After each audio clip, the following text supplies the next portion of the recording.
มื้อนี้เรามาตักน้ำโพดพักเด้อโอ้ยโอ้ยบ่อน้ำที่บางมุมสาวเพิ่นขุดไว้เนาะนี่เปิดน้ำใส่เต็มแล้วเขาก็สามารถใส่ในมุมนี้แจนี้ที่เขาปลูกผักได้เลยแต่ว่าเขาสิหิ้วขึ้นเทิงซะก่อนมื้อนี้อุ๊บ1 2 3อุ๊บอุ๊บอุ๊บอุ๊บโอ้โอ้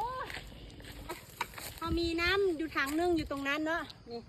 ที่เขาเอาไว้โพสต์ เฮ้ย นี้ เหมียวกินน้ แต่ว่าตอนนี้โซลาร์เซลล์เขามันบ่ทำงานแล้วก็เลยปั๊มน้ำบ่ขึ้น ำเมื่อกี้เห็นเหมียว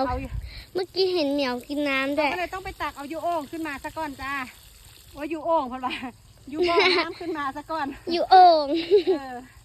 โอ้ยโอ้ยโอ้ยเมื่อยหิวน้ำก็เมื่อยเดี๋ยวอันมือใหม่บ้างงมสาวเพิ่นสิต่อตรงน้ำขึ้นมาให้เนาะเพิ่นสิต่อตรงน้ำขึ้นมาจากตรงนู้นพุ่นสปริงเกอร์ตรงนั้นพุ่นเพิ่นสิต่อขึ้นมา